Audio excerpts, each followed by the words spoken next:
Yo, what's good, everybody? It's Malcolm Crawford from the Storm Podcast, but today I'm here on my own personal YouTube channel with an anime review. Let's get started. I bought Cody candy diamonds cause you said you had a sweet. My life is such a movie, baby, this is just a preview. I know you say you love me, but I don't think I believe you. Yes, I know that's not my own spinning logo thing, but I don't have my own right now. I only have the podcast one, so I'm gonna use it because I fucking love it.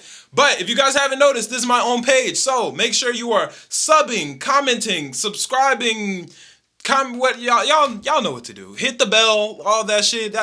I forget to say it every week on the podcast, so y'all knew I was gonna forget to say it here. Y'all know what y'all supposed to do, so do all that so y'all can find my own content. This is my own page, so this is where I'm gonna be doing music reviews, anime reviews. You're gonna be able to find my Twitch stuff. I might even do some vlogs. I don't know what I'm gonna be doing on this page, but I'm gonna be doing a whole lot. So make sure that you're subscribing so you can stay up to date on everything Malcolm Crawford. Don't worry, the podcast isn't going anywhere.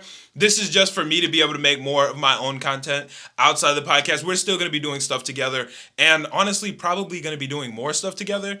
We got some dope stuff in the works. But let's go ahead and get into it. This is my first anime review, so it only made sense for my first anime review to be of my first anime. So we got a Naruto review coming for you guys if you didn't already see from the title of the video. I can't do a Naruto anime review without getting into character, so give me a quick second. Alright, that's more like it. Now we can get into this review the way that we need to. So, let me let you guys know the criteria that I'm going to be using to review these anime on. We got 5 different things. We have story writing, characters, world building, animation, and pacing. So, let me give you guys a little insight into what each of those means and what I'm going to be using to basically determine what those mean. Plus, if you guys have any different suggestions or there's something that y'all don't like about what I did, let me know in the comments and we can start to try to edit it and get these criteria down to something everybody really fucks with and something that we all enjoy and agree with. The first one, story writing. This is basically how well the writer did in the overall anime as a whole. How well did he plan out the timeline?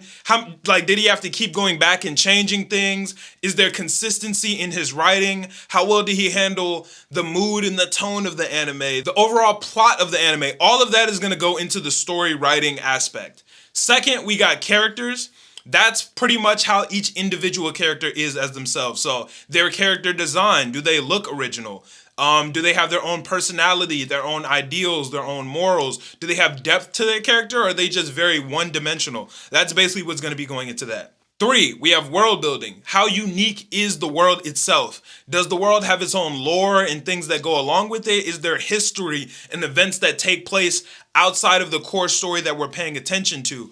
Is there consistency in the world? What's the power systems for the world? All of these things are going to be going into this category. 4, we got animation. How well is the show animated overall? For a lot of anime I'm doing these reviews on, they were made a long time ago. So we're judging by the animation of the time and like the overall animation budget that was gone into it. It wouldn't be fair to talk about the animation of One Piece up against the animation of fucking Jujutsu Kaisen. It just wouldn't make sense. So we're going to be judging it for the anime of its time. And last but certainly not least is the pacing of the anime. This one can get lost a lot of times because if a pacing of an anime is good, you won't even notice it. You only really notice pacing when it's bad. So we're going to be taking a more in-depth look into that for each of these individual ones. So with that said, and we know how we're rating it, let's get started. First up, we're going to be talking about the plot of Naruto. Personally, I think this is a pretty strong piece in this anime. Everybody knows the plot of Naruto. It's Naruto's adventure to become Hokage, and as the show progresses, it also becomes Naruto's adventure to get Sasuke back. It's lighthearted and fun while also able to get into those more dark and intense themes, and it gives you a lot of just good, feel-good energy. This is an anime that taught me personally a ton of life lessons without feeling corny or childish in doing so. A lot of anime lean very heavily into the power of friendship and all of that.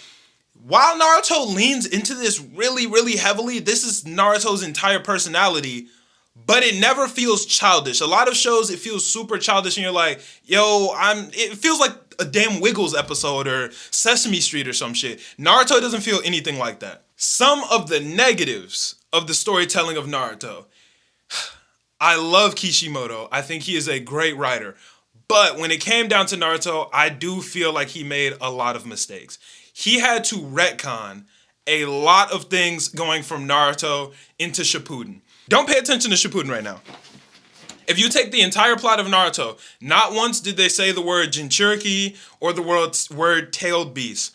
All there was the nine-tailed fox as its own individual entity that lived inside of Naruto. The Shukaku, it was never referred to as the One Tails. It wasn't a tailed beast. It was just another monster that lived in the overall Naruto world. Now, once we get into Shippuden, they changed things. Kurama became the nine-tailed fox, and Shukaku became the name of the one-tailed beast. And that's not a bad thing that this happened, but it just shows that the plot of the story wasn't thought out the entire way. Not to mention another thing that was retconned into the story. We have Itachi being evil.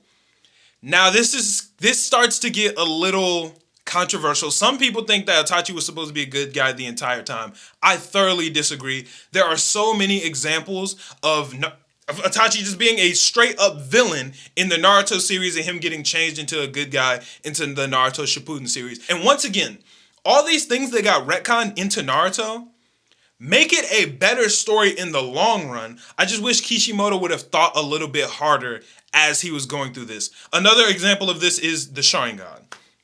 The Sharingan originally was just something that allowed you to copy other people's jutsu. It gave you a little bit of visual edge over your opponents. Later on, it was able to see chakra. Then you get Susanoo and Mangekyo abilities. And there's just so many things that got added on later down the line. And once again, none of these things are bad things. I think they all made the story better, aside from the Sharingan. But they're good things. It's just a little, I just wish Kishimoto would have done a little bit more thinking before he really got into the entire story of Naruto instead of the write as you go method. With that taken into account, I don't think that messes up the overall score. I'm going to give the story writing of Naruto an 8.5 out of 10, which is still pretty fucking good. And this one I may be a little biased because I do love Naruto, so it is what it is. Next up, we got characters. Naruto has some of the most iconic characters in anime. Their character designs, if you look at all of the important characters in Konoha or just Shinobi in general, they all have their own individualized aesthetic. All the basic Shinobi wear the regular vest with the blue pants. You guys know what it looks like. All of Naruto and his friends, completely different. Naruto wears fucking orange. Sasuke has the blue drip, Sakura got pink. Aside from Kakashi, but even he has his own mask and his eye covered up. The character designing is A1 in Naruto. You can't really take anything away from that. All the characters in Naruto do have a very distinct personality. They all have their own individual morals and things that make them themselves. They're their own individual people. Some of these characters aren't fully complex. Now, the main cast, Naruto is a very dynamic character. Yes, he has a one-track mind when it comes to getting Sasuke back and becoming Hokage, but there are a lot of different aspects of him. He can get into a deeper, darker state where he just says, fuck it, and wants to kill everybody and rip the nine-tailed seal off, or he can want to save the entire world. He has different levels and aspects to him. He has a very deep past, and he has emotions that come with that. Some of the characters, more specifically the background characters, they become a little one-dimensional in they have one thing, and that is what makes them them. That does not go for everybody. But some of these people, that is the case. People like Kiba or Rock Lee or Neji, in terms of character development, we didn't get to see them develop later in the story. They just were this one way, and we didn't get to see them develop as time went on, which is a fault of Kishimoto's. He made so many incredible side characters, it's almost impossible to develop all of them. Another very distinct thing about Naruto's characters, there's no such thing as a one-dimensional villain in Naruto. Pain is probably one of the most dynamic villains in anime. He could be considered a good guy depending on what aspect you look at the story from. If we watch the story from Pain's perspective, he damn near is the good guy. Madara, he was trying to save the world. Obito, he was trying to save the world. Now, some villains, a little less so. Kaguya, she didn't really have any real motive. She was just a big hurdle to climb over, which I do feel like is a negative to the characters in the story. For the characters of Naruto, I'm going to have to give the characters a 9.5. There's not a lot of bad things you can say about the characters. aside from just a couple people not being developed as much as we want, but that's kind of our bias as a viewer, you know? Next thing we're going to be tackling is world building. Naruto has grade A world building. There is never going to be another ninja anime for as long as we live because of how iconic the world of Naruto and the ninjas are. It's so unique. It's so incredible. Chakra itself was such an original theme that nobody had really seen before. Being able to walk on walls, walk on water. Everyone has their own distinct chakra nature that follows what they go with in the way that their overall powers work. That is awesome. That world building is on some next level stuff. When the show first started, there were 4 other Kage before Naruto. There's so much history that goes into the world that we don't even know about. And as viewers, we want to see more of. Like, this is top tier world building at its finest. But there are a couple caveats that come with that. When it comes down to the power system, there are a lot of inconsistencies. There are some things that just come out of nowhere and we don't really have a true explanation from where they came from. There are a lot of holes in the overall world, like how is everybody getting their hands on Hashirama cells? How are certain people getting these random power? Like, there are things that just kind of come out of nowhere, and the power scaling of the power system of chakra later on just gets ridiculous. It started off with hand signs and being able to make these awesome dope jutsu, and then later on it was just giant ass megazords, Susanos fighting against tailed beasts. It was a little too much, and while it does look really, really, really cool,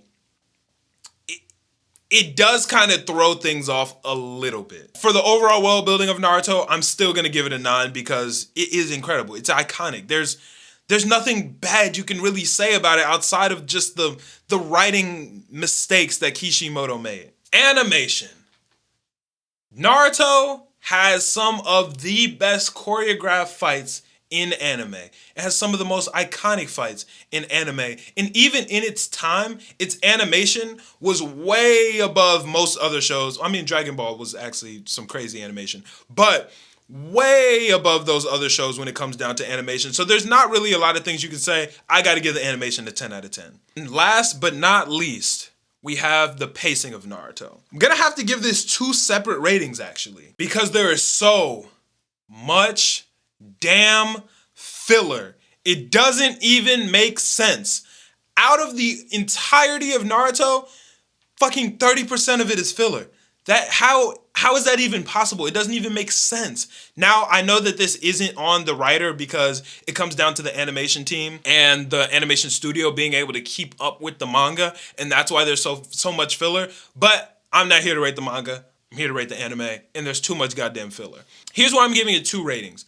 Most people watch Naruto with the filler list. You just skip over all the filler. So I'm gonna give it 2 ratings. 1 with filler and 1 without. Now, if we're judging the pacing of Naruto with all the goddamn filler, I'm gonna have to give it a 7 because there's just way too much. Like, it's ridiculous. Like, what am I supposed to do with this? You're spending way too much time watching things that nobody cares about. Some shows have good filler that you can actually get into and enjoy.